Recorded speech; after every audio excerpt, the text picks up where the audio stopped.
Required States Podcast. We are back. It's your boy Tech Daddy, and that's really about all I gotta say about that. We got our boys Ben and John back with us. We don't have nicknames, so it's just the typical ending. Say what up to the people. Hi, friends. Hello. Yeah, that's about right. DJ got swept up in the tornadoes. He's gone. He was taken by one of the hurricanes. We'll find him again eventually. I feel like it's one of those Wizard of Oz situations. I was just going to bring it up. I would watch a Photoshop version of DJ or a Photoshop version of Wizard of the Oz. With him as Dorothy? Or just in the movie. I want him to be Dorothy. Shit, there's the question. We're saving it for a different time. I just figured out the opening question. Oh, jeez. Well, before we dive into that, let me do an actual introduction real quick. And we'll get to there. I'm so excited. Yeah, okay. Anyways, we are a Required Taste Podcast. This week we are doing a little bit different lineup. Since Ben, I don't know what happened to Deej. Again, he's probably in some kind of hurricane. B is, I don't know, probably in the same hurricane, actually. The Wizard of Oz theory, we're actually getting there. Her car probably died trying to get away from said storm. She hadn't checked her oil in a while. Or filled the gas tank, I'm sure. Because X chromosomes. And then... As I mentioned before we started this podcast, our listener base has completely shifted to mostly women. That's not going to gain us any favors. They know I'm right, though. Side note, you are a low-key employer. You're just like, I don't know where these two are. I guess they're fine. They haven't said they're not fine. You know what's funny? Because I know where DJ is, but I have no idea where B is. Well, I guess she probably wasn't expecting to be on this one. Yeah, whatever, it's fine. Anyways, Required Taste Podcast. We do some, if you're new here, do history, some mystery, music, a little bit of everything, but we try to stick to the history topics when we can. This is actually one of those episodes, so hope you're ready for that. If you're a returning listener, of course, we appreciate you. Hope you're having a great day. Your butt looks great. Drink some water. Take a nap today. Treat yourself. Normally we do forehead kisses, but the two people that normally do them aren't here, and I know Ben ain't gonna do it. Hard pass. Unless John, do you feel like giving? It's gonna be different kind of kisses. What is wrong with you? Intimate. The tism is striking hard today. That boy is acoustic as fuck today. Anyways, so in lieu of forehead kisses, you can now hit up John for intimate kisses. He is single. You'll figure it out. He's wearing shorts. Mm-hmm. Showing a little thigh meat. Ease of access. A little thigh meat today. A little thigh meat. Just know that forehead kisses are there for you mentally. Anywho, so that's for our returning listeners. Of course, we appreciate you. We do see that you guys have been still listening to us. We have more followers than we did last week, so that's pretty tight. Sorry, we're a day behind too, by the way. This is going to come out. Actually, technically, it will come out today. So Tuesday, it'll come out on. It's always today. Yeah, it'll come out on this Tuesday. Actually, yeah. I'm going to release it after we finish recording it. Oh, nice. Yeah, I'm just going to be a little late night episode. Hey, that's fine with me. So gives me something to listen to tomorrow. That's true. I thought you were about to say listen to on the way home, and I'm like, dude, you have an issue. I like listening to myself, John. I can only deal with you fuckers for like small increments of time. Mm-hmm. I need a break. You are a small increment of time. According to his age, yes. I mean, according to like everything else, yeah, we all are. Don't get all philosophical. You're not Neil deGrasse Tyson. Shut the fuck up. Galactic insignificance. Again, you're not Neil deGrasse Tyson. You will not school me in those shorts. Yeah, you really can't be schooled by a guy in cargo shorts. Like, you really cannot be schooled by a guy in cargo shorts. This is not how it works. No. And also, you're not Carl Sagan either, so he is wearing laced shoes, so... Okay, I'll give him that. Yeah. Respect points.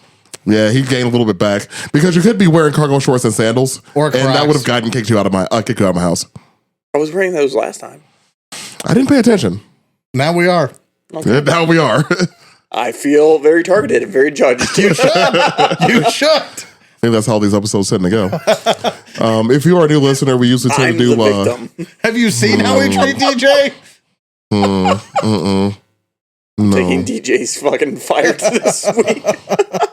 It's either DJ or B, so yeah, like it's one of the two. So anyways, if you're new to the podcast, we do about 10 to 15 minutes of some bullshit. It helps us break the ice, get a little loosened up and whatnot. If you don't feel like hearing us banter, you can skip ahead about 15 minutes. We'll actually get to the topic that you came here for. But I think we're actually kind of funny. I'll say, but why? Yeah, right. But why? Indeed. Yeah, I don't care about the topic. What's the question that you got, Ben? Well, I'm shelving the one that I had originally, and, and because we made that comment earlier, out of the major ones, Okay. what character is DJ from Wizard of Oz? Oh, jeez. Oh, that's a good question. You got the witch, you got Tin Man, Cowardly Lion, Scarecrow, Dorothy herself. I mean, look-wise, he's the witch that got crushed by the house immediately. No, that'd be B. Yeah, that's Brandy all day. Yeah, she's definitely the one that got crushed by the house, and it will somehow still live. But somebody stole her shoes. Charlie should be upset. Charlie's the house. Anyway, jeez. Again, somehow she still lives. Somebody stole her shoes. She's just mad. What kind of neighborhood is Oz in? Where they're stealing shoes? Well, yeah, you have a golden brick road, but you're still jacking somebody's shoes. This is a weird economy, man. It's a very weird economy. Supply and demand. Yeah, right. You got a shit ton of gold bricks. So, right, that's true. DJ as a Wizard of Oz character. Flying monkeys? That was my first thought. Mine too. Damn I'm it. trying so hard not to use that. What? Well, that was easy. So, well, there we go. That was a question. It's only took 7 minutes for get this far. I was literally saying to myself the whole time, don't say flying monkey, don't say flying monkey. I was going to. It's too easy. When there was a lull in conversation, I was going to say it. I had every intention on saying it. Like either that or the scarecrow, but like, cause I feel like just him standing in the field, just chilling. Also tripping over himself with the blindness. I can see him. Yeah, I can see him being a scarecrow. I can see that. But at the same time, I could see DJ 100% future DJ answering his door like what's his face, the guy that's the wizard, but playing the assistant to the wizard. Oh, where he's doing the whole look through the whole thing and everything. Yep. What do you want? That's me or you. Actually, I mean, fair, but the antics that ensue, I feel like it's DJ. Yeah, I don't have the antics. I just have the anger when people come to my fucking house, especially for unannounced. Absolutely, get out of here. That's why I'm moving to the woods. Stay away from me and my green curtain. And again, I'm moving to the fucking woods. I back that. It's gonna be great. It's gonna be great. One more month. Well, there we go. DJ is flying monkeys. Yeah, well, that was an easy question. Anywho, so this week's topic. This one actually, you brought up this one, Ben. You came up with this. We had another topic in mind, was actually going to be a funny ass episode. This week's actually serious on accident, so whatever, you'll deal with it. Well, that's just a pretty good topic. Yeah, it's a topical topic. That was a topical, current event ish. Yeah, well, this dude didn't miss. Yeah. So, well, all right. Okay, he did miss the first time. But then he didn't. He missed the first time, that's for damn sure. Yeah. The luckiest assassin in all of history. The luckiest group of assassins in history. I was going to say assassins. Yeah. Yeah, that's true. There was, 4 of them, I think? I believe it was 4. Yeah. The man attempted to kill 2 people, 1 being his target, 2 being himself, and he failed both. Both of them, yeah, that's true. We're going to get to that. He successfully wounded 20 other people, though, so. He did. That was the other car. Yeah. Partial credit. Yeah, no, we don't give partial credit around these parts. Either do your job or don't. Failed at all of them. So, anyways, this we're gonna. If you couldn't tell by the topic of the name of this video, we're talking about Franz Ferdinand this week. This is a little topical because of obviously the most recent presidential assassination, or the ex-presidential assassination attempt, and most specifically talking about more the assassination than Franz Ferdinand himself. Yeah, we are going to be talking about the assassination of Franz Ferdinand, why it was important. Yeah, essentially. Build up, why it happened, and the implications. Yeah, the build up, why it happened. Right, exactly. So, I guess we'll just dive into this one, man. I actually have the build up because there's a lot. There's a lot going on. There's quite a bit. Quite a bit going on. Quite a bit. So, other than the band, Franz Ferdinand, the actual Archduke, Franz Ferdinand, is seen oftentimes as a catalyst that started World War I. But there's a lot more going on than that, though. There was a lot more going on than that. And if I could interrupt for a second. Sure. Because I actually had this conversation with somebody recently, and I figured out my biggest pet peeve with history. Oh, geez. I did. I figured it out. Your biggest one. Yeah. It's impressive. Well, the way it's handled. Sure. And everything, and the way it's taught in school and everything. And our biggest problem is that history is taught as line items, essentially. Yeah. This and this and this, because, and what you just said, where, it's the catalyst for World War I. Like, yes, but also no. Yeah. There's other, like, that was the end of the road. There was a whole, anyway. And that's my biggest pet peeve with history is we teach these things like they're line items rather than this constant snowballing effect that's been in play since our existence, essentially. I agree with that. And how it all plays into each other. Well, that's the point of history, especially like learning history, is to learn the why something happened, not the how. So we can then avoid it in the future. And here we are. So hopefully avoid it in the future. But again, here we go. What? Assassination attempt on the eve of World War III? Say it's not so. Man, I'm too old for this shit. Back hurts. Fuck, I look like trying to fight some enemies. Anyways, so both foreign and domestic. So actually, it's interesting. Like, when you mentioned that, it reminded me of a part of a movie. Have you guys ever seen the second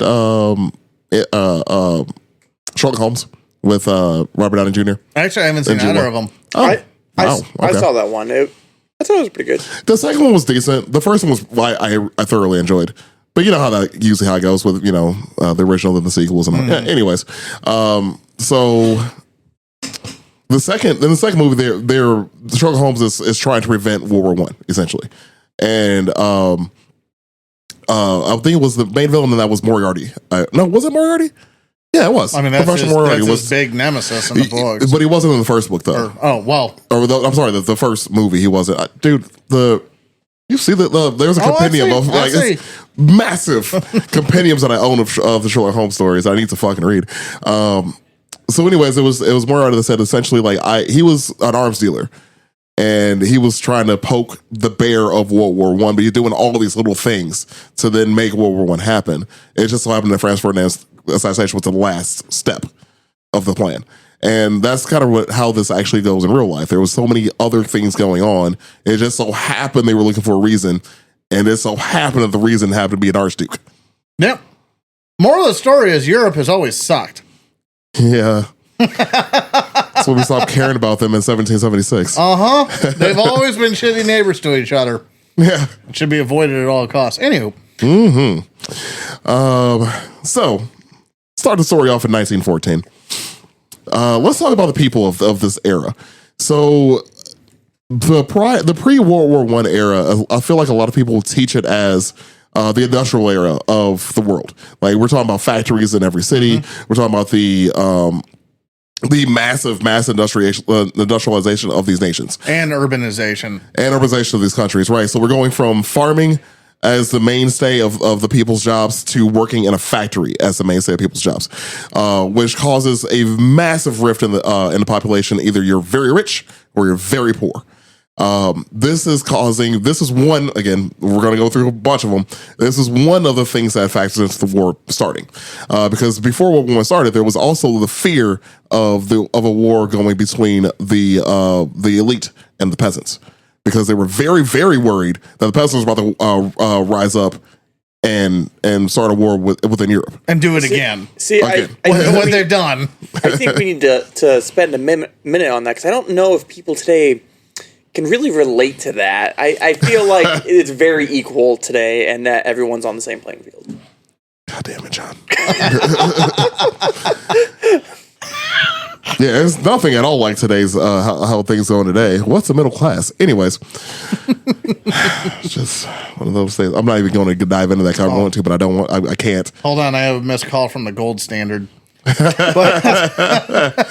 Remember, like, growing up in the middle class was a thing? Mm-hmm. I remember. It was we remember. It's bad when you know that it's like, hey, there's such an uneven distribution of wealth that even the people making like $10 million a year are essentially getting screwed out of money. Like, they're not getting as much as they should get because the ultra wealthy are just fucking hoarding everything. Hey, John. Hey, yeah. Don't worry. It's going to get worse. Yeah. Oh, You're living. It's like we live in a day and age where if you make $100,000 a year, you really don't make that much. oh no. Like, it's not that much money. Sad.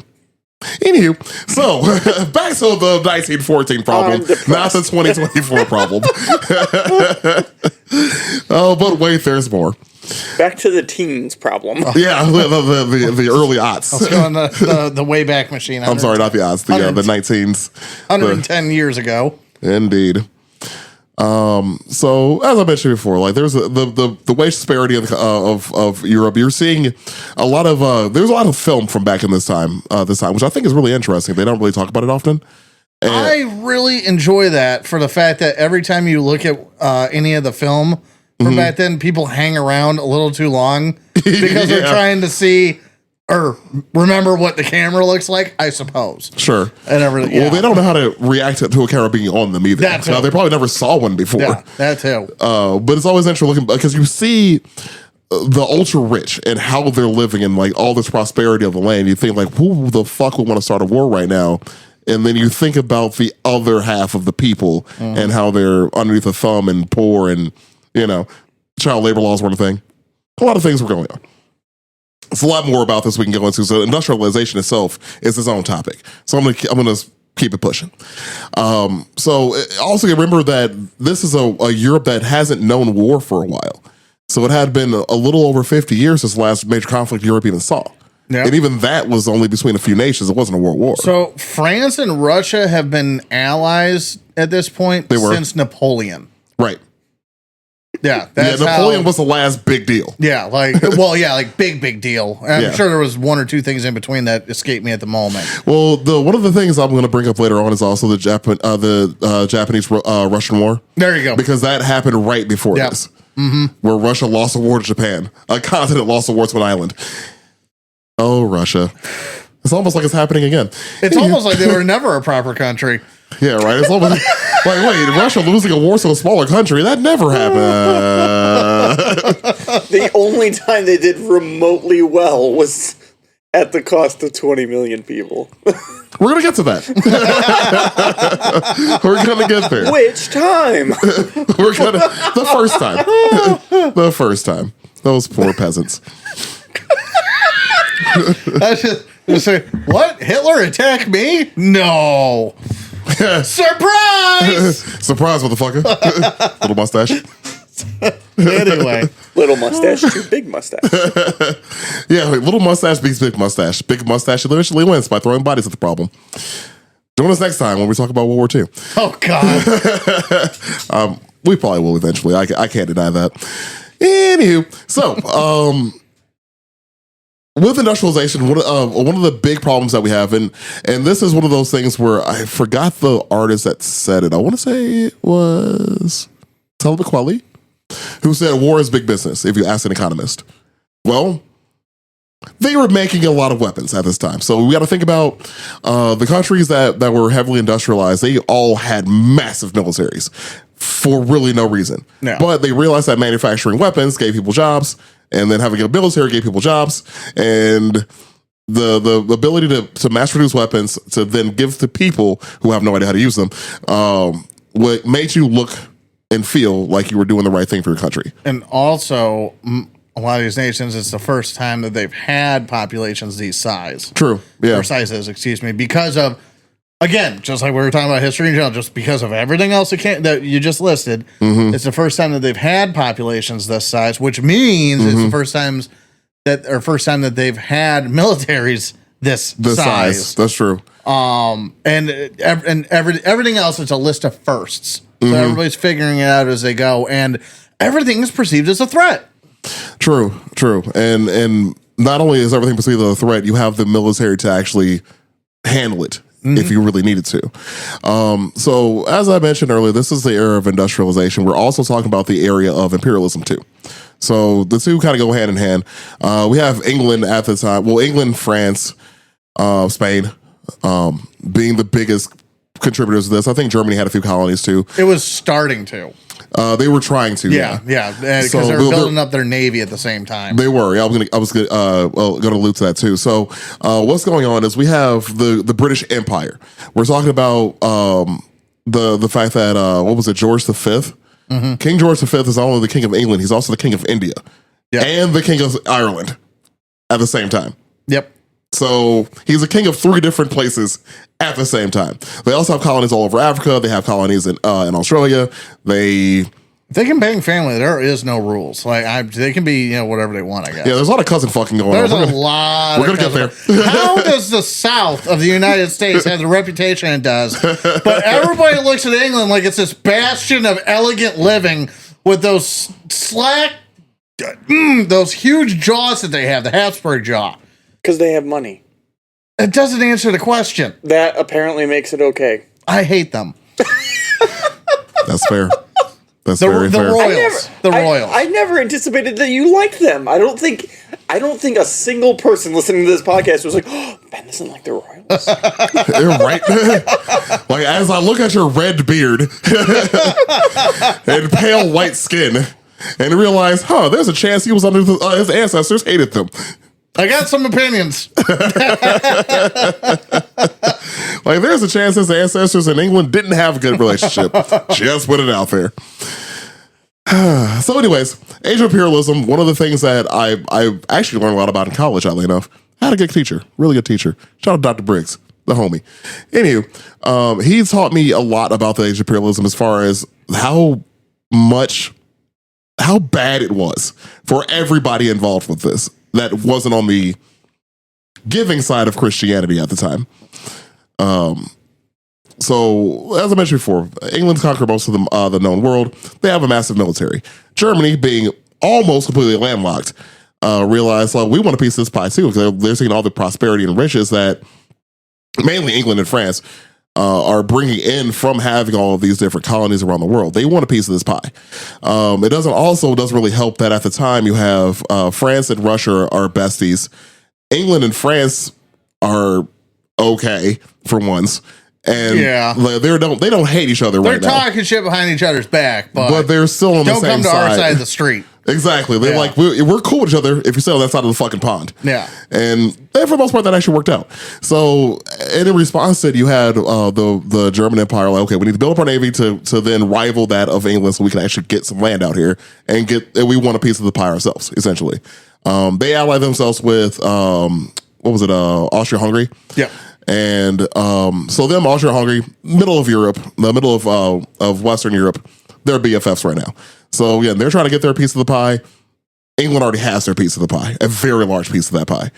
So you have alliances being drawn. You have large ass militaries. You have people who have alliances. You have people that want more of what you already have. That's a part of what's going on before Franz Ferdinand's even assassinated. Yeah. So we're talking years on years. I'm going deep, man. I told you I got some stuff about this. We're talking about years and years about build up, suspicion, alliances, shit talking. Yep. It was there, various languages. Oh yeah. And then also we like, speaking of the custom fucking, the Habsburg dynasty. So you had Queen Elizabeth, which was the former queen of England. She had a bunch of fucking kids, or a bunch of cousins, and like second cousins, and whatever. Anyway, so Kaiser Wilhelm, they had a tree trunk. They didn't have a tree. They had a trunk. They had a fucking. It wasn't even it was just a trunk. No branches. Just one real long line. So Kaiser Wilhelm II, obviously the ruler of Germany, Queen Victoria's grandson, who married his cousin. Yeah. Yep. Their ally. Still not the most embarrassing thing Germany would do. Not yet. 9. So, as I mentioned before, you have Germany, who was allied with Austria-Hungary. Now, Austria-Hungary, that's a whole nother issue. They're bullshit. Hopefully, B is able to find a map of this because you'll see on a map of Austria-Hungary at the time, Austria-Hungary is a massive country. It is mostly broken up to smaller countries now, as we know Europe is broken up into like all these like smaller pieces of the country. Before, all one, and they all wanted to secede from Austria-Hungary. Ethnically, a powder keg. It was. When you compare it to other parts of Europe, most of them still hate each other to this day. Oh, in yeah. separate countries. 100%. It's a much more peaceful environment today. They all get along because they're separate. Well, yeah, because they're separated now, right? That was all sarcasm. Like, they want to murder each other. Yeah, habitually, like 100%. They want to murder each other, but also take back over the countries that used to be theirs. I'm like, why? Yeah. Dude, This is what Germany did with Poland. They wanted Poland, and I'm like, oh, there's a lot of Jewish people here now. a lot of Jews. I should probably do something about that. I worked with Poles, Serbs, and Bosnians at my old job for 15 years. How'd that go? Oh, hatred. There were two brother-in-laws that if they were still in Bosnia, they openly admitted that they would kill each other happily. Yeah, that's about right. Yeah, like my God. It is as well just to think that those conflicts are still that was last time. What was it, in early 2000s? They had a problem. Mid 90s. Oh yeah, that's right. Because it was Clinton administration. Tony Kukoc was my first thought. But anyways, I mean, shit's starting to get Well, fiery. I was just about to say it's about to kick off again. Right? That's true. That's true. Potentially. Yeah, if you do not know what we're talking about, please search the internet, do some reading. You'll see how fucked we actually might be. Yeah, we should do the Balkan Wars. Yeah, we probably should at some point. Organization. Yeah, okay, Ben, we hear it. John, I wore long pants, and you will show me the respect I deserve. No. I'm wearing sweatpants. Are they long? Yes. I respect you, good sir. Fair enough. John, get fucked. My patience with you is as long as my shorts. I don't require your patience. Jeez. All right, where was I at? Some Austria-Hungary. I miss DJ. Jeez. So anyways, Austria-Hungary, bunch of Balkan states all underneath one banner. They hated it there. They hated their king, who was Franz Joseph, and he was an old dude. So Franz Joseph was in his, I think, 70s. He was an old guy. Yeah, probably. I don't recall. Or close to. He might have been late 60s or 70s. He was an old guy, and he had been a ruler for a very long time. He was vehemently opposed to the reforming of Austria's empire. He was vehemently opposed to giving any of these people any land to their own. He was a very angry old man, essentially. It was described as a joyful apocalypse, was how their country was described. Because everybody was partying their asses off, if you're rich, and of the bourgeoisie. But the rest of the country was mad as fuck and ready to kill each other. Not much has changed. Anywho, Franz Ferdinand was his nephew, and also the heir to the throne.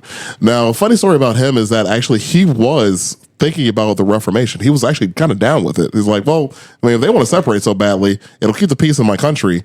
We can get rid of them and still have, a country that's not on fire. Might not be a horrible idea, but we'll get to that eventually. I'm going to keep going down the list of what the hell else is going on here. Did you have why he was the heir to the throne in there? Shit. I got that written. I know it. Go ahead. So Franz was the uncle, so he was the emperor, and his son. This is all by chance. His cousin, Crown Prince Rudolph, killed himself. Oh yeah, in 1889. Yeah, so Franz Joseph, his son, that was his son that killed himself, and then his wife was assassinated. Was she? Yep. I didn't read that part. Yeah, Franz Joseph, again, he's an old man, angry as hell. Wife was assassinated, son killed himself. Don't know which one was first. Oh, okay. But yeah, so here we are. So that's Austria. There's more. There is more. But wait, there's more before I even get to the damn assassination. Russia. Tsar Nicholas II, that motherfucker. He's a good one. He is a good one. We've briefly mentioned him. Actually, on one of our very first episodes, we talked about Rasputin on this podcast. We do mention him because this is during the same time period as Rasputin was heavily involved with Russian matters of state. And and lady bits. The state of her matter.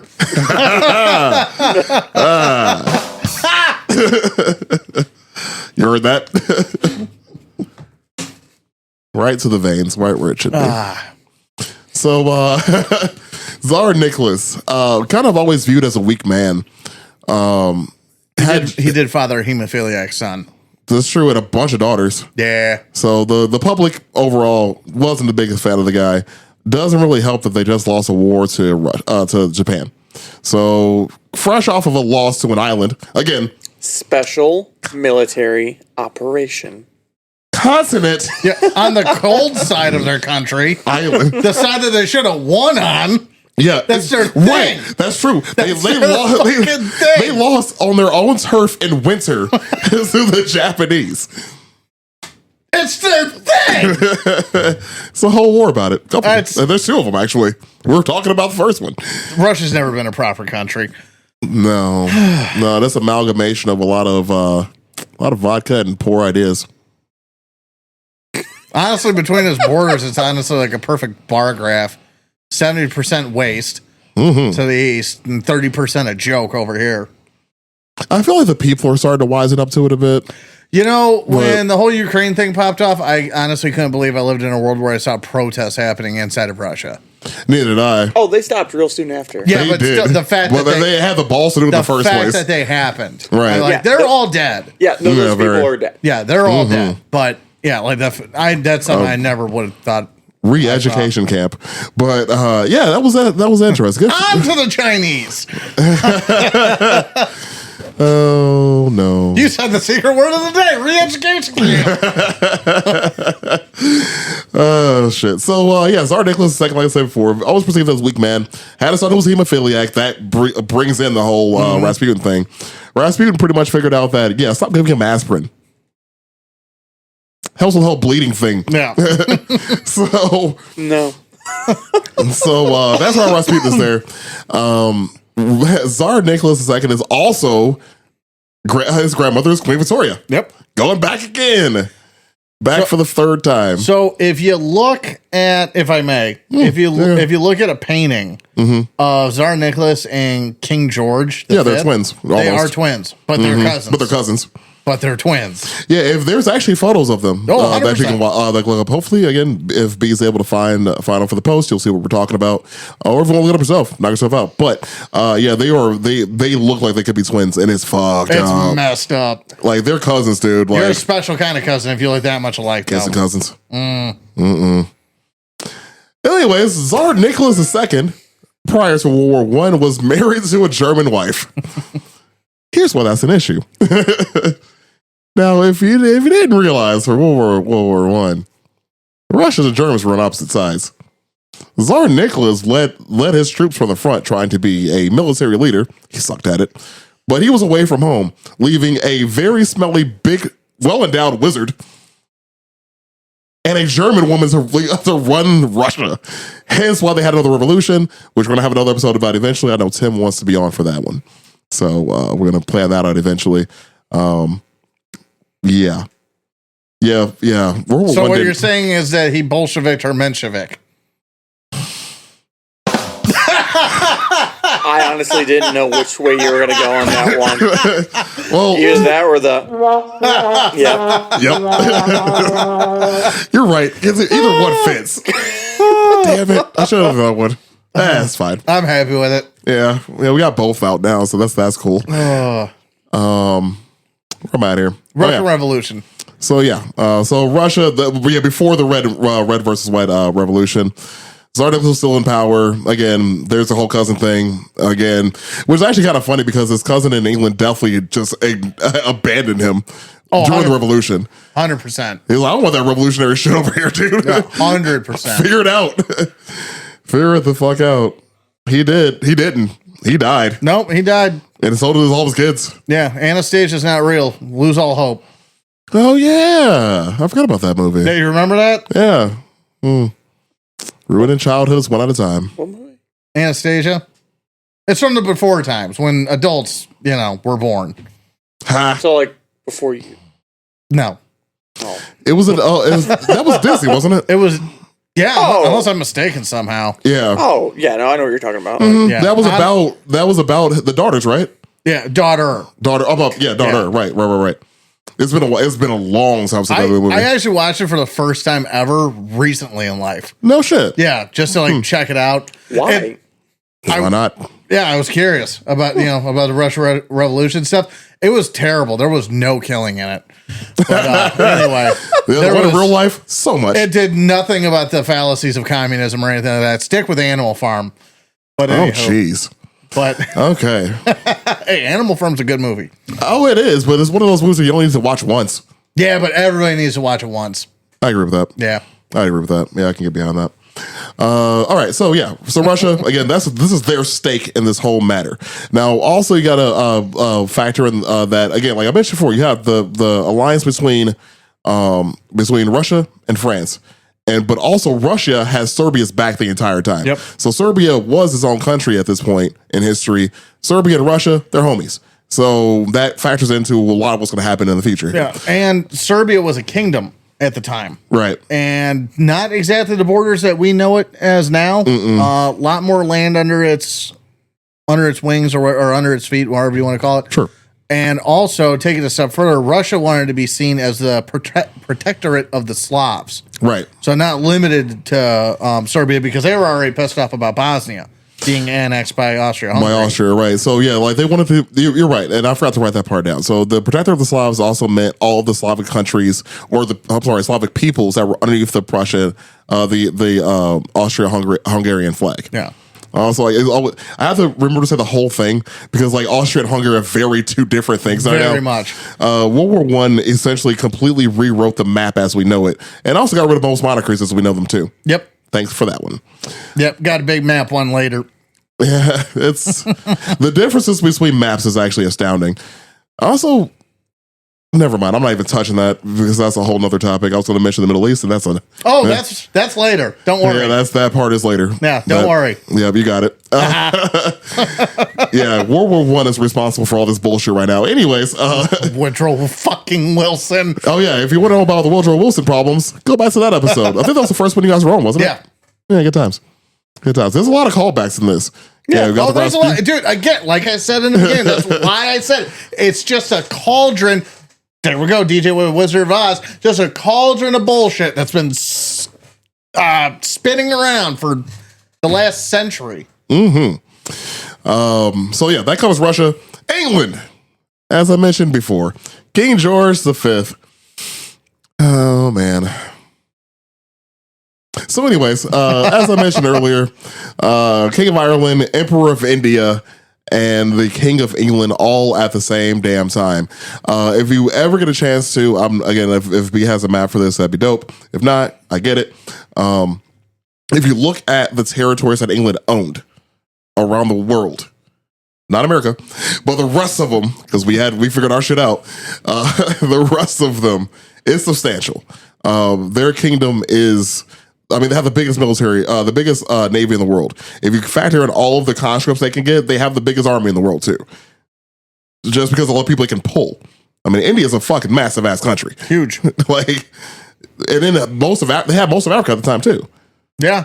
So, a lot of brown people. They were mostly around like the western The west side, yeah. So like, if with it the touched, exception of Egypt. well, if you look at the western, if it touched water on the west side of Africa, it was England. Yeah. I was saying, And then a little bit of the middle of the country too. Well, like, that's what I was saying. Is that with the exception of Egypt, right? With the exception of Egypt, yeah. right? Yep. Yeah, pretty much if it touched water, England had it. Yeah. All of it. But even then, they had the Suez Canal. No. Well, right, because that's why they. Well, I'm gonna hold on to that. I'm gonna hold on to that because it's gonna go that's into my not pre-war. thing. That's after. Yeah. That's like mid. Whatever. Yeah. He's right, but like I don't want to say what I want to say because it comes after. We're gonna get there. That's the first time I've heard you give it to yourself. I don't like spoilers. It took a lot there. I don't like spoilers. If I have something to say, I will say it. I'm proud of you. But Charlie, shut the fuck up. But there you go. I had to yell at someone. Had to get out of his system somehow. Oh man. All right. So So I already talked the Germans, so I did the Russians, got England in there. All right. I already talked about Austria-Hungary. I pretty much covered the major players in this one. Here's what they were doing. Here's what they were up to. Here's the world we're living in. Everybody's not happy. The poor people are poor. And they're about to be even worse. Also, another thing about the what I want to bring up too, the pre-war era is just how people viewed war was very different than we do now. And well, of course, after it either, because I mean, yeah. How many people died in that? 20 million? 20 million. People died in this war. A lot of people. Yeah. A lot of civilians. But war was such a romanticized thing for these people that when the war did finally kick off, they thought that they were going to go on some grand adventure and not to die in a muddy trench. Well, if you watch, I'm sorry. I was gonna say if you watch the new All Quiet on the Western Front, so good. Love that movie. They've all been good. Well, I guess I shouldn't say that all, but Yeah. the one in the 70s was great. This was fantastic. I love Lost Battalion, which was an older movie. If you get a chance to watch this, actually, we bring that up in the Pitches of War episode, by the way. So go back and listen to the animals involved, the warfare episode. Talk about a pigeon. It's pretty good. That one and 1917, I like that so one too. good. like going into the war, everyone was like, "Yeah, I'm gonna go on a campaign across Europe and see all these." Dude, you're gonna sit in a fucking mud hole and be gassed. Yeah. You're right. Be gassed and die of dysentery. Well, and I'm glad you brought that up because I think that's the thing that changed a lot of this is, again, it's a series of firsts. So no war has been filmed ever, until This one. Machine guns that's two words that have never been put together. Yeah. Chemical weapons, two words that have never been put together. Yeah. I mean, hell, they had to a lesser extent, but still, I mean, they were trying everything. You had balloons and blimps. Oh yeah, with with snipers in them. Yeah, or grenades spiders. or some sort, Yeah. some sort of bomb or whatever. Yeah. They tried. Literally everything was on the table. And It's like, we're gonna put you in a balloon, gonna float that way, and you're gonna drop these. Like you have these grenades, right? You're gonna drop these grenades on those guys. How do I come back? Don't worry about that. We have a rope. As the wind blows. Don't worry about being a giant balloon hovering above the enemy. But then you had mechanical kites with fucking guys and pistols going 15 miles an hour in the air. That's also true. Yeah, you had the first use of airplanes in war was this as well. Actually, I did my senior year of German in college. I did my report in German on the Red Baron. Actually, Oh, how's it going? Can't remember it for shit. I'm a fan of the pizza. I am not actually, but I'm a fan of the dude on the pizza. Yeah, I'm more of a brick oven man, honestly. I'm a Jax guy. Never has changed. Hi, Jax. Fucks with Jax. Hi, Jax. But yeah, so like you mentioned though, this is the first time. This is the first time for a lot of this stuff. A lot of stuff. Like a lot of that we consider normal. A lot of, I guess the moral of what I was trying to get is a lot of new, fresh horrors that people that like, and that's the thing is, I guess, maybe compared to a smartphone, obviously that's not warfare or anything like that, but think back to when smartphones were new. I only use that because all three of us remember when they came around and what it did to people's brains, because you're not used to it. It's brand new. Yeah. Blah, blah, blah. Now do that same thing, technologically speaking, but on the traumatic side of things. We had our first real recorded episodes of Shell Shock. Yeah. Because of this. And I mean, I guess for anybody who's been following the Ukraine conflict, you're kind of seeing that now with the introduction of drones. 100%. And the reintroduction of trench warfare. Yeah. Yeah. So you're seeing trench warfare become a thing again because you have two powerhouses that are in a stalemate.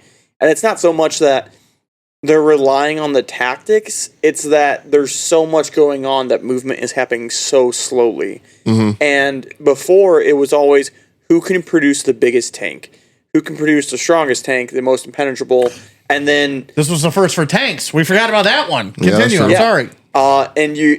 And it was always about these $100,000 Javelin missiles or this super sophisticated piece of equipment that costs hundreds of thousands or millions of dollars, and some guy buys a fucking $120 drone and duct tapes a $10 RPG warhead to it, and it knocks out a T-90. Yeah. And all of a sudden, it's all of your really expensive stuff is shit. Mm-hmm. And so we're starting to see this complete rewrite of military tactics, and it's happening in real time for the Russians and the Ukrainians. We're sitting back and fucking taking notes, but you're completely changing how warfare is done. And unfortunately for the guys and gals that are on the ground over in Ukraine, they're learning on the fly. Well, and that's very much of what's happening here. Yeah. We're seeing all this new technology. It's happening tenfold during World War I, but it's a lot different when you're in it. Yeah. So I think we need to take one moment back, just because I think we jumped into the war without talking about the dude actually getting killed. I have it right here, June 28th. So anyway. Okay. All right. Seamless transition back into the topic. I didn't even really realize when we started this that we had passed the anniversary until I just thought about it. Oh yeah. Honestly, yeah, that's weird. And I must have looked at that line 110 a billion times. Yeah, 110 years. Mm-hmm. 110 years. So yeah, the assassination, June 28th, 1914. Him and his wife killed in a Three Stooges episode. The best way to describe it will be a Three Stooges episode. So that's probably copyrighted. I apologize. Yeah, well. And you guys are gonna have to correct me on this because I'm happily bad when it comes to like memorizing like actual locations and names. But essentially, him and his wife were visiting this town, Sarajevo. To essentially show kind of like not good faith, but like, hey, we trust you guys, or we want to be present and be here. So when the Archduke left Austria-Hungary, his exact quote was, I'm sorry, I shouldn't say exact quote because I'm going to paraphrase, but I forget how it opened, but basically him saying that I'm sure there's some Serbian bullets waiting for me. Yeah. Yeah. Yeah, long and short. Which is actually crazy because so Franz Joseph, the king, was on a hunting trip while this was all going down. So he's out middle of the woods hunting. What the fuck he was hunting? Probably reindeer or some shit. I don't fucking know what they have over there. I mean, why not? Whatever. Some kind of deer, I'm sure. And they were out hunting. So Franz Ferdinand and his wife, like I said, go to Sarajevo. Mission of goodwill, like you had mentioned, because again, he was actually for this reform that the king was not. Yeah, the king did not like him. No, not at all. I thought it was soft. No. Yeah. And to add on to it, so he's like, yeah, I'm gonna go down there, show good faith. Like I'm gonna be a world leader in an open top vehicle in the middle of a parade. In Texas. Nothing bad will happen. Sarajevo, I'm sorry. It's Texas. Sorry, I had a flashback. Right? Maybe his head just did that. Anyways. Sticking it in my head, I'm like, no, you mean Pennsylvania. So yeah, Sarajevo. Yeah. So Sarajevo. Like I said, I'm still kind of fuzzy on because we weren't focusing on the assassination itself. So I want to say I can get into this one. I want to say it's 4 assassins. I believe so. And the first, there's a little bit of 4. There's like fucking 15. Well conspirators versus actors. Yeah. Right. So yeah. So it's only now coming to light that that they most likely actually had official help from the Serb government. Yeah. Nowadays. So essentially, they show up in Sarajevo, and they were supposed to go from their train to inspect the military barracks and then go to a town hall. And essentially to, again, mission of good faith, show up, be like, hey, yeah, these are nice barracks, and then go to the town hall and address the people. What I love is, like, immediately they fucked up their security. I guess the local military official was like, hey, it's probably a bad idea. We should have security, like troops lining in the streets. And they're like, no, that would look bad for our image. But so is dying. We've learned nothing. Well, to make matters worse, is they announced in the paper what his fucking route was going to be. Yep. Mm-hmm. We've learned nothing, have we? We've learned nothing. Absolutely fucking ever. nothing. Okay. We've learned nothing ever. Again, open top carriage, planned route that was announced in the papers. Like, going back to yellow journalism, we act the exact same fucking way when we all get, how dare you John moved my microphone. It's on my side of the table. So, yeah, go back and listen to that. We have an episode called Level Journalism came out recently. Go back and listen to that one if you want to know what the hell we're talking about. But as soon as groupthink is introduced, the human animal has not changed. Right, go straight to shit, really. So, But anyways, go ahead. they had 3 cars set up that they were taking. Franz Ferdinand and the Duchess were in the 3rd car. And apparently they passed the first 2 incidences of, like, the assassination group. And the people in the assassination group were just like, no, we're not doing this. My favorite throughout the entire incident is the 3rd one. So you have, what the fuck is this thing? I'm not going to pronounce that. That is like, it's just a bunch of consonants. Consonants and try. Have you seen your last name? Give it a fucking shot. True. Mehmedzik. You did great. Mehmedda. I can't read on an angle, you fucking dick. Sic. Sure. Mehmed Besic, probably. I don't know. Fucking. Good effort. Good hustle. Agent M. Continue. Agent M. I like that one better. Fucking lobs essentially an explosive at the car. Yeah. Completely misses. Ends up injuring 16 to 20 people. But the favorite part is he had a cyanide pill because like he's like, I'm gonna get fucking murked immediately after this, so he takes a cyanide pill and his it's my favorite part. And so first mistake, throwing a bomb I feel like just playing on the side of the road or whatever. Second mistake, he threw it, missed. Third mistake, took a cyanide pill. It was an old cyanide pill, so did not kill him. The Serbs like Wish. Yeah, he just vomited everything. Like it just gave him really bad food poisoning. Yep. And then it gave him a trail. And then the fourth. Which way did he go? I wonder. They fucking found him. I know they did. The fourth part is he jumped in the river, thinking like, "Oh, my body, I'm gonna drown. My body will fall down." There was 5 goddamn inches of water in that river. Like I feel like that's something you would like visibly notice. Like, hey man, that's a rather large puddle. I don't think I'm going to drown in that. And so the police just pulled him out of the river and beat the shit out of him. That they did. I feel that the safer assumption is that God hated that man. And he did some shit that we are not privy to earlier in life. And yeah, that's what I think happened there. So that was the first assassination attempt, all rolled up into one massive fucking failure. Just yeah. So, anyways, go ahead to the fourth guy. So I don't think I have notes necessarily. Oh no, they just drove past a bunch of people and they were just like, well, his attempt didn't go well. I'm sure not fucking doing that. Right. That was imagine being the guy, the last in the line, and watching all of this unfold. Like you're the senior guy at the back of the line, making sure everything's going to plan. I go, what the fuck? Yeah, there were 3 other people who were just like, nah, I'm good. Right. As the third guy's getting the shit beat out of him, vomiting everywhere, covered in mud, and probably shit. Like it's honestly, it's probably a shit river. So he's covered in shit, vomiting everywhere, and getting the shit beat out of him. Just having the worst day.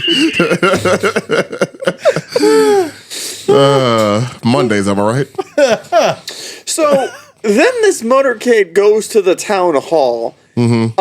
Franz Ferdinand, like, he's understandably a little pissed off. Oh, actually, so his driver was hit. If I remember it, was it his driver?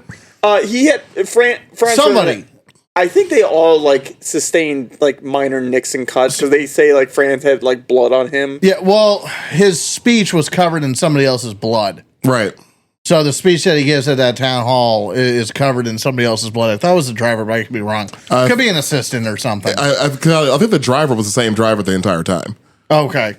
I think that comes into play later. Okay, so it must be an assistant or something like that. But he's reading like a bloodstained speech the whole time, just adding to his state of mind. The mayor's giving a speech at the town hall, and Franz interrupts him and is like, dude, I came here to, like, check out and be, like, nice to you all, and I get fucking attacked. What the hell? Mm-hmm. And my response to that, like, yeah, man, we told you this is a bad idea and to put more security out here, and you said no.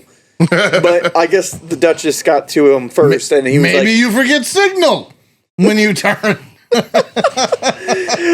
I guess his wife was basically like, hey, shut the fuck up, you're embarrassing us. And he was like, all right, whatever, I'll be quiet. Mm-hmm.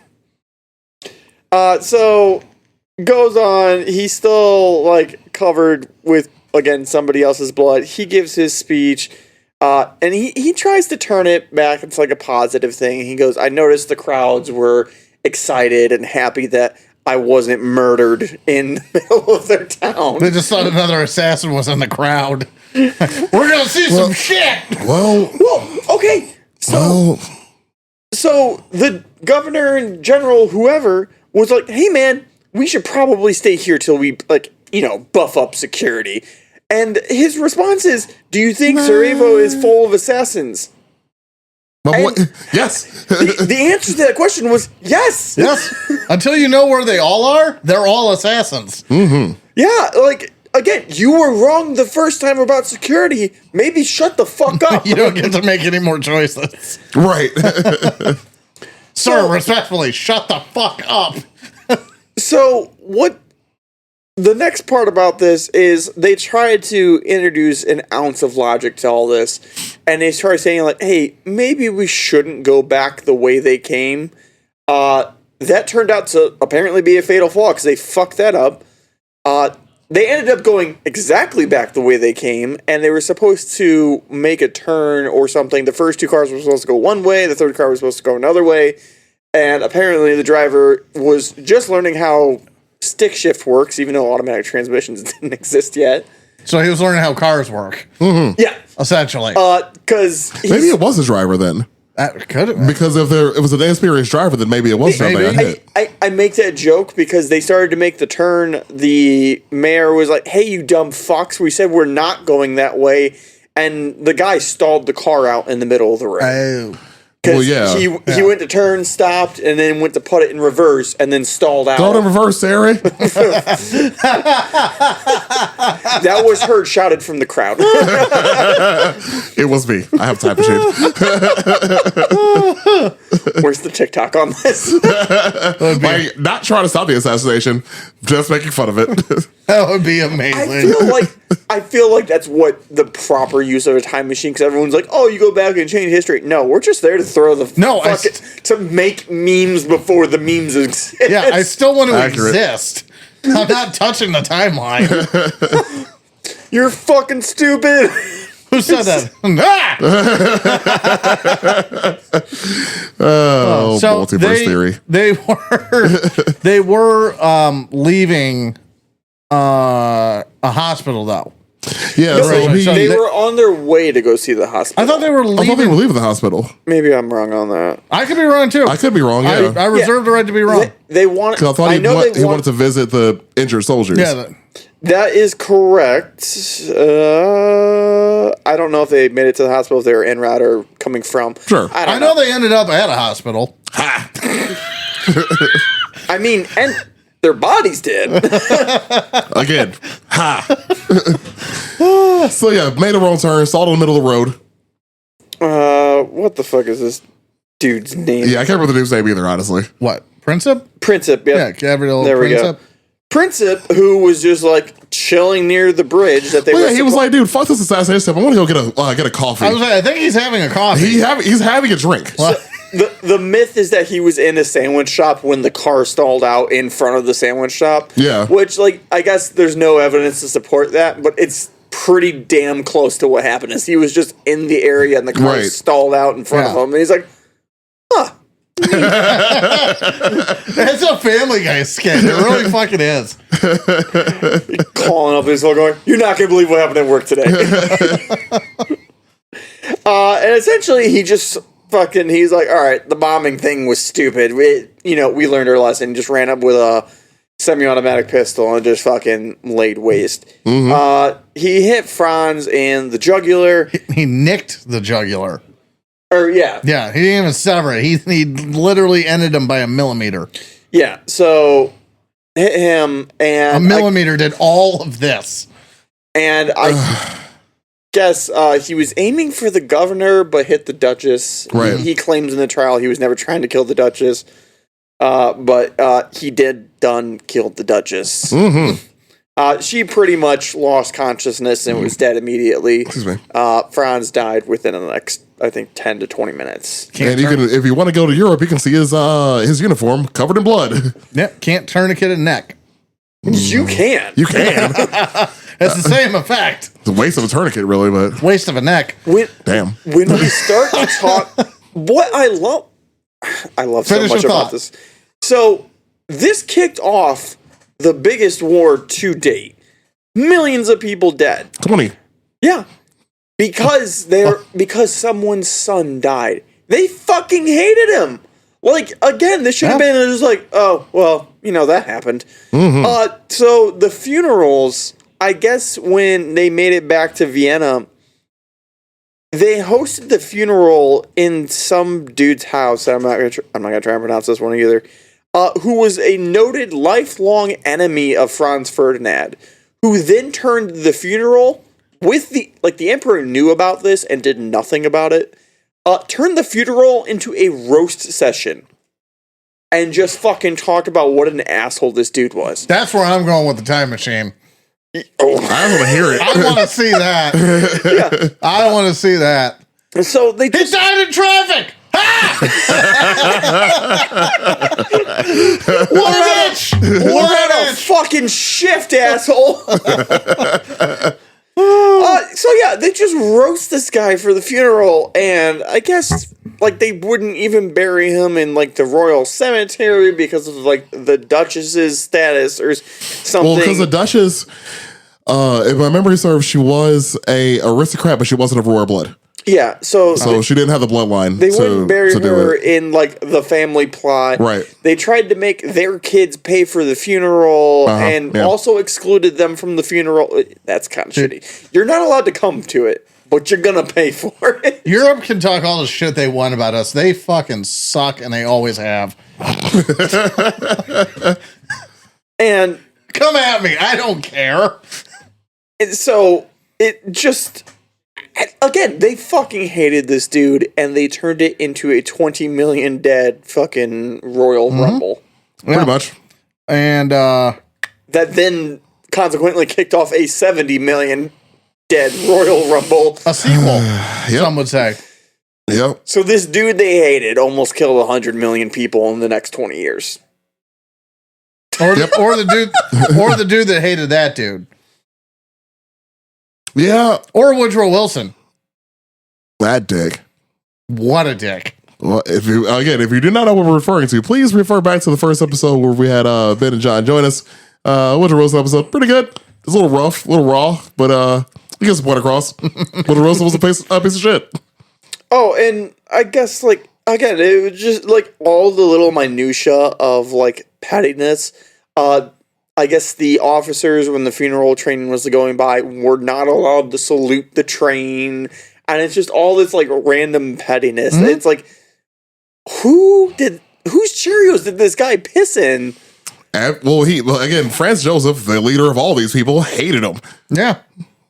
And that's how that shit rolled. Yeah. When Kennedy died, or any president died, it doesn't matter. It doesn't matter. It's the office. Over here versus over there where it's your blood or whoever your dad is or wherever. Yeah, your sister, cousin, father. Yeah.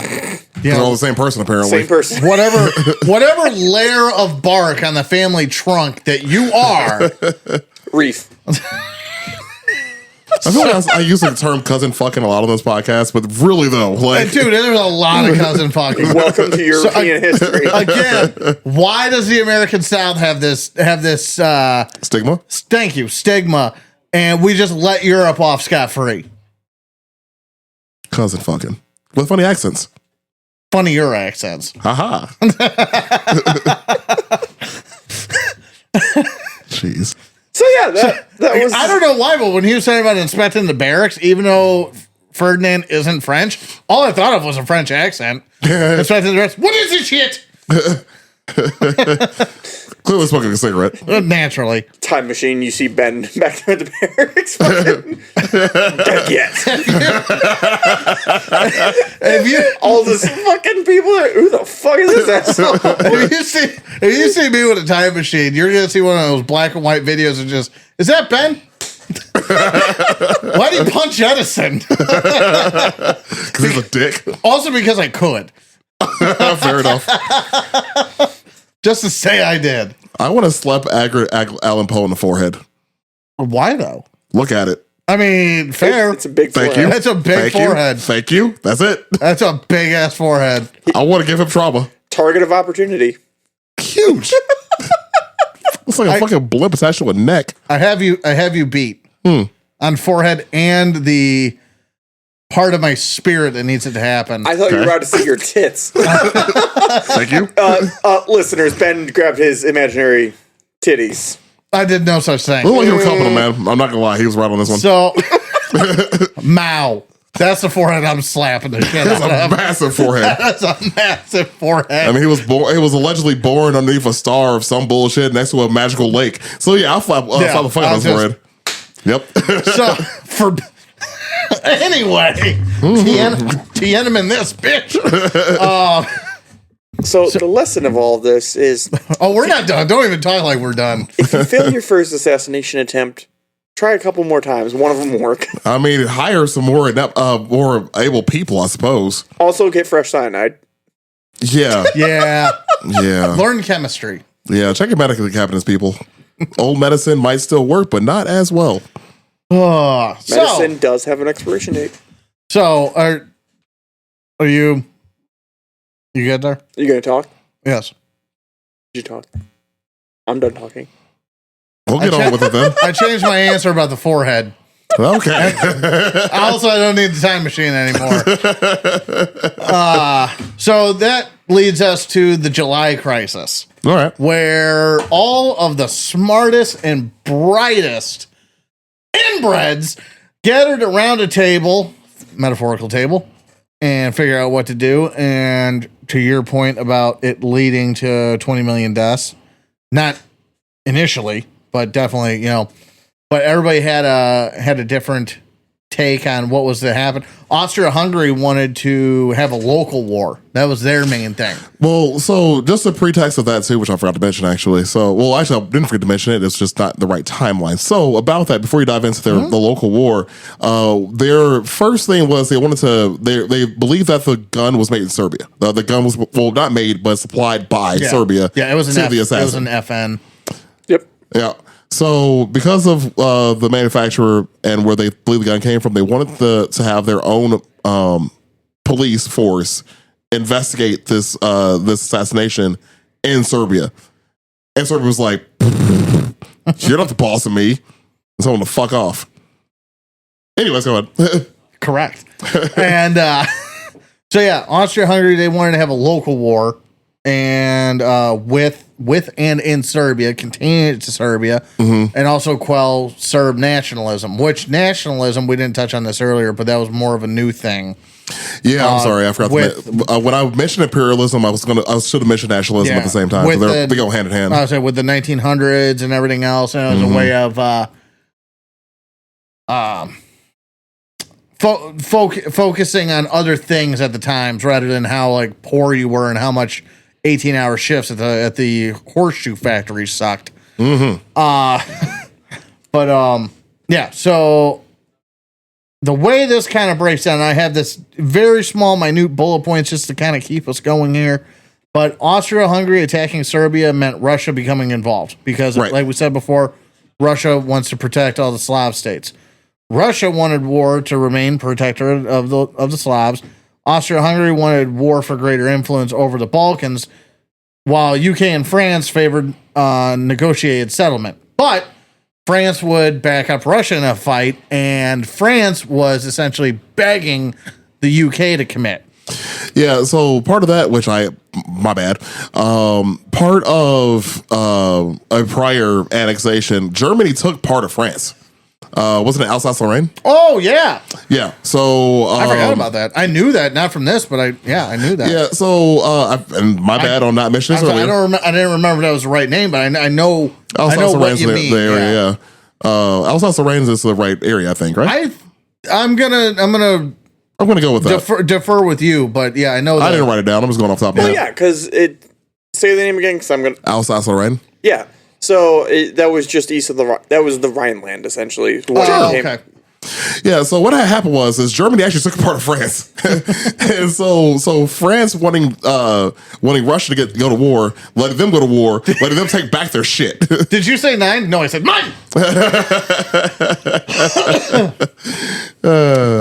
Indeed. Apparently I have dad jokes. Yep, not even a dad. Mm-hmm. Doing great. Carry on. So anywho, yeah, so the way that this goes together is you had let's see here, the Triple Alliance, which was Germany, Austria-Hungary, and Italy, but Italy had a defensive agreement with the Triple Alliance, but Italy switched sides in 1915. Yeah, you'll see this fucking surprise. Well, I mean, we as history lovers know this, but yeah, Italy has a habit of switching sides during world wars. As much as France has a surrendering problem. Yep. And yeah, Italy has a loyalty issue. France has a problem with the white flag. Yeah, big time. Mm-hmm. And then you had the Triple Entente, and of course, like, I don't know why France got to name this, but anyway. Because it sounds dirty. The whole language sounds dirty. It does. Accurate. It does. It sounds like mud. I don't know how, but it does. Like, you hear the slosh of your foot going through that? Oh, that was that noise. Entente. That was the shit river. Oh, well, you know they actually not shit in the river? The River Seine. So they surrendered to themselves? Some people did shit in the river, but the river cleanup effort didn't work. So they spent $1.5 billion cleaning up the River Seine, and it didn't clean it. Yeah. It didn't fix it. It was still too fucked up. Like, the E. coli literally defeated $1.5 billion effort of France to clean it up. That's how disgusting that river is. Anywho, that's the current times. So, yeah, you had the Triple Entente, France, Russia, and the UK. And then in addition to that, you have Serbia with Russia. Belgium was neutral, but had a treaty with the UK guaranteeing its neutrality. Mm-hmm. Japan had an alliance with the UK, known as the Anglo-Japanese Alliance. Mm-hmm. And the Ottomans, whom we have not spoken about. Yeah, I haven't gotten them. Ottoman Empire and Bulgaria eventually joined the Central Powers, which would be Germany and Austria-Hungary during the war. Yeah, they did join a little bit late, and that was right after they had the Armenian genocide. Yes. So we should talk about that one day. Would like to. Yeah, we need to. Not enough people know about that. I agree, because that's one of those war crimes that got brushed under the rug once they joined the UN. Yeah, well, and also World War II didn't do it any favors for staying power. Yeah. You know? The Ottoman Empire is now reduced to like a city. Yeah. Well, I meant being overshadowed by the Holocaust. Oh, that's true. Yeah. Yeah. This is and it's fucked up. It's so fucked up. It's so bad. It's so fucked up. Yeah, the Armenian genocide would be a good episode. A good episode to talk about. It's going to be a real bad one to talk about. Like, holy shit, this is fucking sad. Yeah. Oh, wow. That's a really great topic to talk about in this comedy podcast.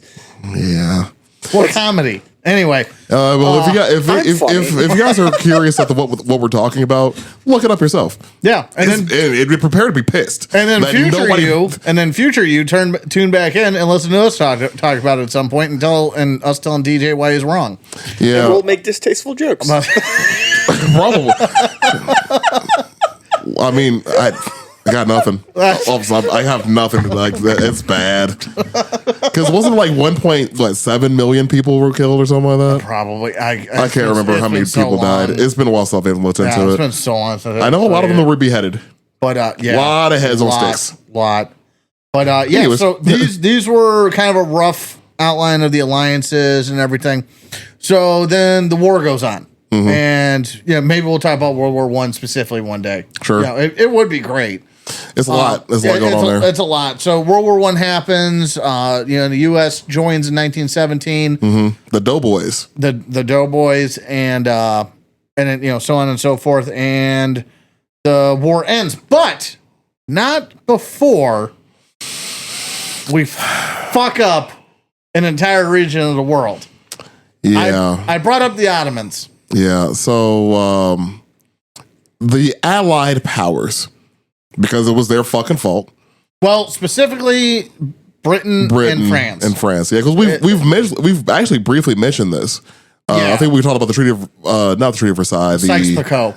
Yeah, we mentioned it briefly in another episode. I can't remember which episode it was. I know we have at some point. It might have been the Wilson episode for all I remember, but it might have been. So Sykes-Picot was an agreement between two diplomats, Sykes of Britain and Picot of France, and where they basically artificially redrew the borders of the Middle East and completely negating ethnic or tribal or any traditions or anything like that. So when you look at the map and you see the shape of Saudi Arabia, Iraq, Kuwait, Syria, not Israel, but Palestine. Well, yeah, I guess technically, yeah, that was part of it. It did have borders, that was definitely part of the deal. Yeah, and when you look at all those nations, Yemen and Oman too, I think I don't. They might have come later. I forget, but yeah, that is artificially drawn by Sykes and Picot. Based on these agreements. And the shitty part, and you were just waving at something. I just remember where we talked about it. When we talked about Lawrence of Arabia. Oh, okay. We brought it up. Maybe I just spoke with you about it in person before. I'm pretty sure we did a podcast about it. I'm pretty confident we have a podcast about Lawrence of Arabia. Yeah, but I wasn't on that one. I don't think we. I was saying, like, I remember saying it. Oh yeah. We've spoken about it personally. Yeah, so yeah, go back if whatever we're talking about. I definitely do mention this in the Lawrence of Arabia episode. And yeah, that ties right into him. And what was I saying? Oh, my bad. No, you're good. You're good. So yeah, redrew the map based on basic. Oh, so the Suez Canal. We talked about Egypt having the Britain having Egypt up to the Suez Canal. They wanted Iraq, and specifically because they wanted a wing that would protect their Suez Canal investment. Mm-hmm. The French wanted, I think they wanted Palestine, if I remember correctly, and Syria. And I could be wrong. Doesn't really matter. Point is, look it up, check it out. You'll see how it was carved up. But the messed up thing is the Brits and the French told the Arabs that lived there that if they took on the Ottomans, right, that they would leave them to govern themselves, right, and then insert Woodrow Wilson and the League of Nations, the proto UN. Mm-hmm. Two things in the same sentence. I hate saying together. Yeah, well, that's your favorite organization. I hate you. I do love the League of Nations. Do you know why? Because it ended? It crumbled. Globalist pieces of shit. Anyway. Mm-hmm. So yeah, they came to the agreement that the Arab, Sykes and Picot came to the agreement, hey, you help out with the Ottomans, blah blah blah, you govern yourselves. Well, then the League of Nations gets involved, and now you have them backing the House of Saud against the Hashemites, who the leader of the Hashemites are the guy that was told by Sykes and Picot that, we'll take care of you, blah, blah, blah, and we'll back you up and everything. Well, the House of Saud became Saudi Arabia, the Sauds, and that was the side that ended up getting backed up. And they redrew the map because of Sykes-Picot. So once again, all the way back to World War I and Woodrow Wilson and all these fucks. This is why the world is the way it is. Well, then you also forgot the part where they promised the Jews their own country too. They promised the Jewish nation, like, hey, we'll give you guys a piece of land where you can actually settle and multiply. But that was World War II. I thought it was one. I think Israel came after World War II, unless there was some other agreement. I might be getting my wars mixed up. Yeah, that might be on me. Because those two. My bad. Israel was 47? Yeah, 46 or 47. Or no, wait. When was the UN? I don't remember. It was around the same time because Israel was like one of the first things the UN did. Yeah. We need to do a UN episode. Anyway, I am not drinking any caffeine that day. You don't need it. So, no, I just want to live. So, yeah, World War I basically, redrew the entire map of the Middle East, not against ethnic or tribal or cultural or any line. So you had like Arabs and Kurds. This is why it's important. Like, let's say Arabs and Kurds that maybe wanted to be by each other. Okay, fine. It's worked out for millennia, right? I'm just saying. And I could be completely wrong, but let's just say. However, what we do know for a fact is Sunni and Shia, not the biggest fans of each other and everything. And what did we do? I keep saying they crammed them specifically went back in time and caused all this shit. The Brits and the French crammed them together in places like Iraq and Saudi Arabia and everything. And I mean, God knows how many people died from that. But right. And I feel like the irony of it all is that they didn't realize how valuable that land was until after they did it. Not. They did not. The petrodollar came years later. Right. And that's how Saudi Arabia's Wahhabist and which is just ultra conservative version of their religion took off and was paid for by the petrodollar because nobody knew. And at the same time, you mentioned it earlier, but Arabia wasn't Saudi Arabia. It's not even. It's still just Arabia. It is. Like the Saudis just have that much power that they name their own country. Mm-hmm. Must be fucking nice. That's exactly it. That's exactly it. And get away with it because of the U.S. military. Yeah. Well, I mean, really, the Western world. Yeah, who's going to touch them? It's the Western world is backing those people. They're not even nice people. No, they're not. They're terrible people. They're fucking weird. They're terrible people. Their little glowy ball thing. You seen a picture with like the Saudis and Trump, and they have the little glowy sphere? Oh yeah. That's Illuminati as fuck. I remember what you're talking about. Yeah, I know exactly what you're talking about. Thank you. It's just weird as hell, man. You guys are looking at me like this fucking crazy. Yeah, I had no idea what you're talking about, man. I'm like, what the fuck are you talking about? I know exactly what you're talking about now, though. That thing is real weird, man. That's a cult and a half. Look at it. I've seen cults. Glowy. That's a cult. Yeah, cults are neat. yeah. But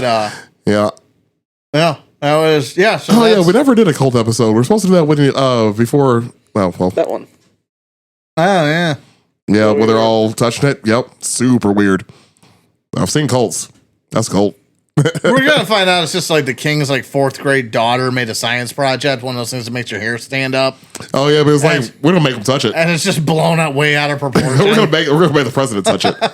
Look, he'll touch it. Look. He wants the oil. Make him touch it. He'll touch the ball. He wants oil. He'll fucking touch it. He'll touch it, and he fucking did. But yeah, that's touched your review gay. But you know what? I'm sorry. I wrote some stuff down about that agreement. I completely forgot about this.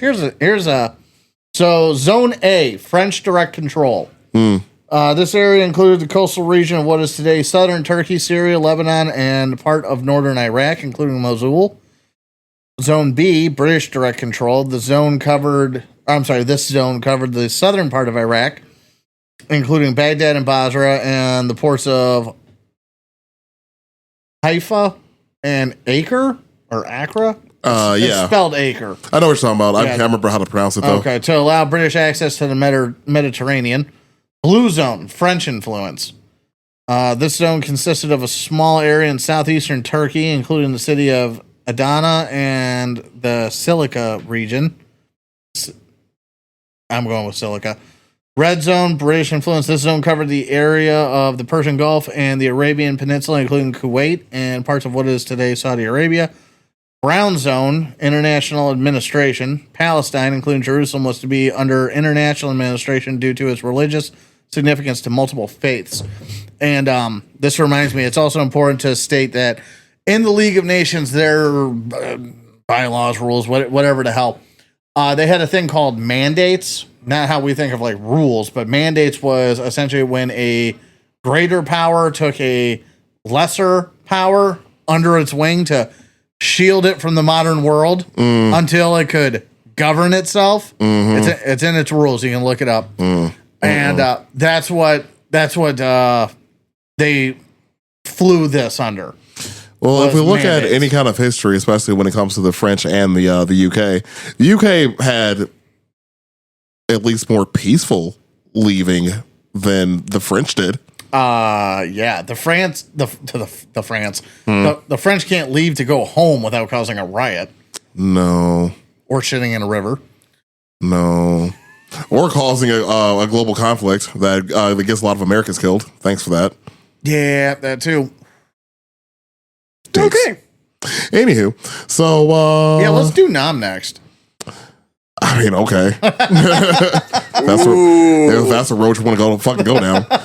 But yeah, did you have any more to add to that? No, that was okay, cool. that was it. I was glad. So the purpose of this episode was really just to show the ripple effects, if you will, the butterfly effect, if you will, of killing one dude. Yeah, the ramifications, but also more importantly, it's also not just one dude. Well, yeah, it wasn't. Well, again, like we all tongue in cheek, yeah. Well, we mentioned at the beginning of the episode, there's a lot of things that that happened to kick off World War One. It's just this was the final straw. We only talk about the last domino, right? And people need to know more. We're condemning political violence. What? Wink. Hey, dude, I'm not here to condone killing people. That's not what I'm here for. Wink. What? That's not really people I want to murder. It's not really my plans, really, you know.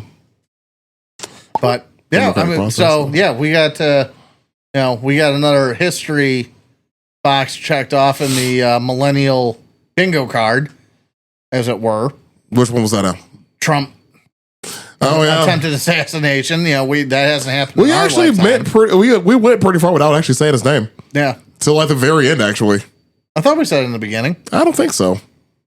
I thought we said it as the reason that we were doing it. Yeah. I thought we just alluded to it. Oh, maybe. You're gonna listen to this episode and just text me about it. So in like 20 minutes. Yeah. Honestly. But yeah, because you figure we hadn't seen that in our lifetime. That was like one of the few things. I think the closest we got was either the guy shooting at the White House when Clinton was president, but he wasn't there. Yeah, I remember that. That was hilarious. Or the shoe that got thrown at Bush in the Middle East. I remember that. That was hilarious. That's 2 shoes. The guy got them both off. Mm-hmm. Bush looked like he was ready to fight. And he was like, dude, do you remember the look on his face? Like, he looked like a kid playing dodgeball. Yeah, he was like 100% like, all right, I'm game. Like, I'm cool with this. I dodged them both. Yeah, he literally looked like he was having the time of his life for like 30 seconds. Yeah, he was. He was having a good time. I caught it. You're out. Fucking Bush Jr., man. What a fucking guy. Yeah, I'll never forget that one. No, it was on national television. I will never forget that shit. That was hilarious. That was a good one. What a wild time. The aughts. Yeah, the aughts were special. Anywho, I believe that about sums up this episode. If you've made it this far in the episode, we all appreciate you listening. Give us a like and follow on favorite social media. Share with your friends, family members. Share with the dog. Your dog will listen. It's fine. Everything else that happened in the 20th century, communism. It was its fault. Yeah, that's about right. I had to get one in there this episode. Fair enough. Fucking commies. Anywho, thanks for listening to Quiet Taste Podcast. Like I said, you can follow us on social media, get our updates and what have you. We have our beer out still a few places. For local is actually sold out of it. So if you do see our beer, grab it while you can. It's almost gone. We got some new merch coming out soon. If you are on our Facebook, you've seen the new design. Beer's bin is ridiculous. Brandy's hair is ridiculous. John looks Puerto Rican. It's the whole thing. The freaking Rican over here. It's a whole thing. So stay tuned for new merch coming out, new stickers, new shirts, and what have you. Once again, thanks for giving us a listen to, and y'all be cool.